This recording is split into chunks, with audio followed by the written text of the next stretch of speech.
¿Te has preguntado alguna vez por qué llevas sobre los hombros un peso invisible que nadie te pidió cargar? ¿Por qué, incluso en tus momentos de mayor felicidad, hay una voz susurrando que no lo mereces? Hoy te invito a descubrir una verdad perturbadora que cambió mi manera de ver el mundo y que seguramente transformará la tuya también. Si este contenido resuena contigo, suscríbete al canal y cuéntame en los comentarios desde qué ciudad nos acompañas hoy, porque esta reflexión trasciende fronteras y nos une en una búsqueda común de libertad interior. Friedrich Nietzsche, ese filósofo alemán que desafió los cimientos de nuestra moralidad occidental, nos dejó una frase que corta como una navaja: la culpa es la cadena más elegante. No es una cadena de hierro oxidado que arrastramos visiblemente, sino algo mucho más siniestro, una prisión dorada que llevamos con orgullo, creyendo que nos hace más nobles, más morales, más humanos. Imagina por un momento que desde tu nacimiento te hubieran puesto una cadena de oro alrededor del cuello. Es hermosa, reluce bajo la luz, todos la admiran, te dicen que es el símbolo de tu valor moral, de tu capacidad de arrepentimiento, de tu humanidad superior. Con el tiempo, olvidas que es una cadena. La culpa funciona exactamente así. Nos han convencido de que sentirla es virtud, cuando en realidad es la más sofisticada forma de esclavitud que jamás se haya inventado. Para entender esto, debemos viajar al corazón del pensamiento nietzscheano y desentrañar cómo llegamos a ser los prisioneros voluntarios de nuestra propia conciencia. Nietzsche nos habla de dos tipos fundamentales de moral que han moldeado la historia humana: la moral de los señores y la moral de los esclavos. Los señores, en la concepción nietzscheana, no eran necesariamente nobles por nacimiento, sino seres que vivían desde la afirmación de la vida. Para ellos, bueno era todo lo que exaltaba el poder, la belleza, la fuerza, la creatividad. Malo era simplemente lo débil, lo enfermizo, lo que negaba la vida. No conocían la culpa porque no necesitaban justificar su existencia ante nadie. Eran como el sol, brillaban sin pedir perdón por su luz. Pero algo cambió en la historia de la humanidad. Los esclavos, aquellos que habían sido sometidos y humillados, desarrollaron una estrategia genial para vengarse de sus opresores. No pudiendo vencerlos en el campo de batalla, los vencerían en el terreno moral. Así nació lo que Nietzsche llamó la moral de los esclavos. Esta moral operaba mediante una inversión de valores revolucionaria. Lo que antes era considerado noble, la fuerza, el orgullo, la autoafirmación, ahora se convertía en pecado, y lo que antes era visto como debilidad, la humildad, el sufrimiento, la negación de uno mismo, ahora se transformaba en virtud suprema. Pero aquí viene lo más astuto. Para que esta inversión funcionara, era necesario crear un mecanismo interno de control que garantizara que incluso los antiguos señores se sometieran voluntariamente. Ese mecanismo fue la culpa. La culpa no es un sentimiento natural, es una construcción artificial, un software malicioso instalado en nuestra conciencia por siglos de condicionamiento moral y religioso. Piensa en ello. ¿Alguna vez has visto a un león sentir culpa por cazar una gacela? ¿Has observado a un águila avergonzarse por volar más alto que otras aves? La naturaleza no conoce la culpa porque opera desde la inocencia del devenir, desde la afirmación pura de la vida. Pero el ser humano, ese animal enfermo según Nietzsche, aprendió a voltearse contra sí mismo. Cuando ya no pudo descargar su agresividad hacia afuera, cuando las estructuras sociales se lo impidieron, dirigió toda esa fuerza destructiva hacia su interior. Así nació la mala conciencia, esa voz interior que constantemente nos juzga, nos condena, nos hace sentir que nunca somos lo suficientemente buenos. La religión, especialmente el cristianismo, perfeccionó este mecanismo hasta convertirlo en un arte. Nos dijeron que éramos pecadores por naturaleza, que nacer ya era una culpa, que cada impulso natural era una tentación diabólica. Crearon un Dios que todo lo ve, todo lo juzga, todo lo condena, y luego nos dijeron que la única salvación era someternos completamente a su voluntad. ¿Te das cuenta de la genialidad perversa de este sistema? No necesitan soldados para controlarte, No necesitan cárceles para encerrarte. No necesitan cadenas para esclavizarte. Tú mismo te conviertes en tu carcelero, tu juez, tu verdugo.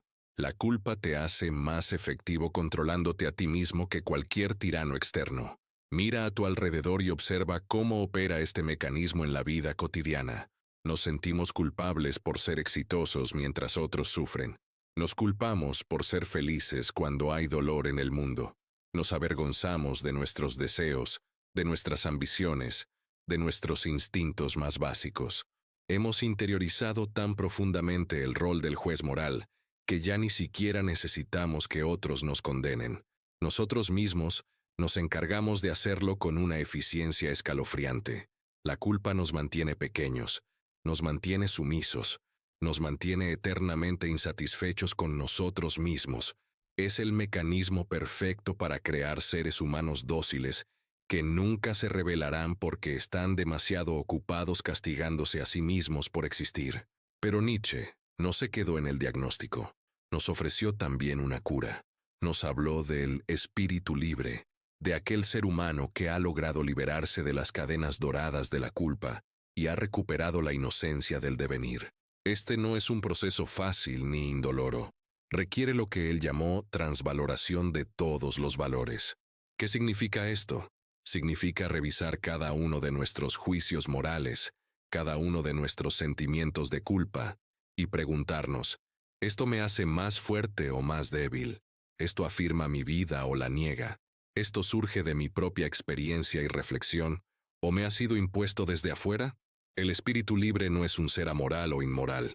Es alguien que ha trascendido la moralidad impuesta para crear su propia ética, basada no en el miedo al castigo o la esperanza de recompensa, sino en el amor por la vida y el crecimiento personal.